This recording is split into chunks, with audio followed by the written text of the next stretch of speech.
Welcome again to another edition of the program Capital Market. It's good to have you join us. I'm Temple Ashaju. On the show this evening, we've lined up some news and updates on some of the developments in the Nigerian capital market. You may have also heard of Africa Continental Free Trade Agreement, which 42 African countries signed up to, but Nigeria placed on standby. Are you wondering if it has any relationship with the capital markets? On the program this evening, we'll tell you the relationship between the AFCFTA and the African markets. But let's begin with some market updates. We'll start with the bond market, where Nigeria has been celebrated for its awards in 3 categories for its securities issuance activities in the domestic and international capital markets.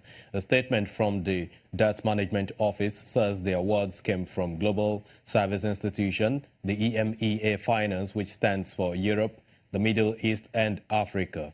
The awards were for Best Sovereign Bond in Africa, $3 billion dual tranche Eurobonds, $300 million diaspora bond, as well as Best Naira Bond, 100 billion Naira, 7-year inaugural sukuk. According to the DMO, the awards have properly positioned Nigeria to attract foreign capital flows and also confirm the robustness of Nigeria's DMO in packaging and offering products that appeal strongly to local and international investors.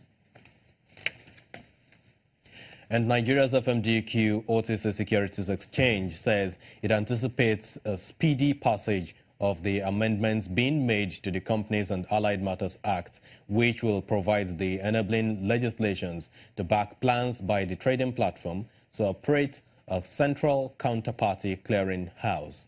Speaking on Channels Television's Business Morning program on Wednesday, an Associate Executive Director of FMDQ, Ms. Kodi Ugoji, speaks on the new clearing and settlement platform for fixed income derivatives trading that was recently inaugurated and linked to the Central Bank of Nigeria. Last week, Friday, we just went live. FMDQ went live with its proprietary market system, QX, which again is a multi-asset class system that can trade, clear, settle. So it has the full value chain. We launched with the settlement solution, where the fixed income market now has straight through processing to the central bank. So for the first time, a system connects to the central bank system to settle. So when trades are made on FMDQ now, through this settlement solution, it clears and it settles. It goes straight to the CBN settlement system. The S4 is linked directly, and it clears on that. So little or no human intervention now in that whole process. That is one of the processes that FMDQ Clear as well operates from the settlement perspective. So there is a synergy between the trading on FMDQ's platform, the clearing on FMDQ Clear, and the settlement on the CBN S4 for fixed income trades now. That's what has gone live. But we're planning same thing for all other products across board as well.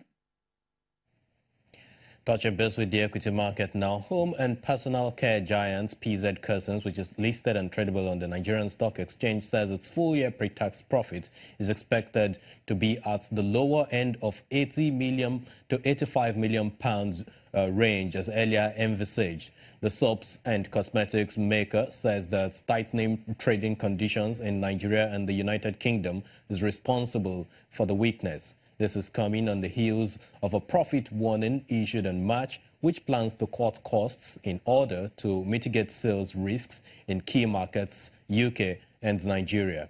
PZ's bathing products sales in the UK have been hurt by the tightening UK retail landscape and inflation outpacing wage growth. Meanwhile, its personal care segment in the United States has maintained momentum. And now let's do a review of the market numbers, starting with the bond market, the NASD OTC, which is the market where you find the unquoted securities in the Nigerian capital markets. We'll start with its USI, which is the unlisted securities index, where it depreciated by 0.9% this week to 660.03 when compared to the 666.24 points it recorded in the preceding session. Market capitalization for the The trading session this week was 446.65 billion naira. Friesland Campina Wamco Nigeria PLC, as well as the Niger Delta Exploration Production PLC and UBN Property Company PLC were the main companies this week that had investors' sentiment.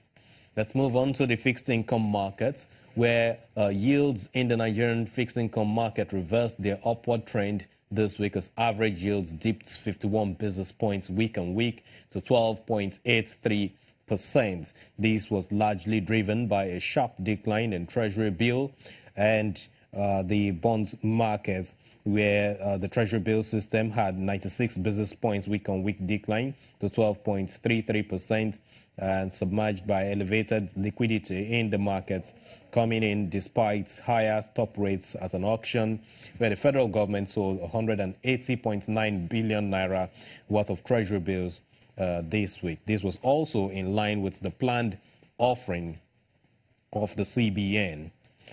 With the numbers on the screen, you've got the last trading figures for this week.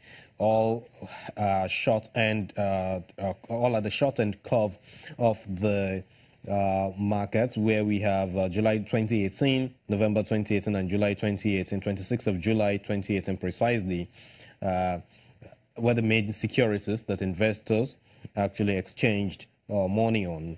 The total deals for the last trading session was 556, valued at 246.791 billion naira. In terms of bonds, yields also dipped 7 basis points week on week to 13.33%, and investors had their sentiment for the longer end of the curve, January 2022, February 2028, and July 2021 were the main securities.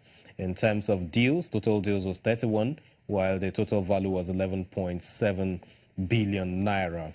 Where you put the bonds and treasury bills securities traded on the last trading day for this week together, you have a grand total of 587 deals and total value of 258.491 billion naira.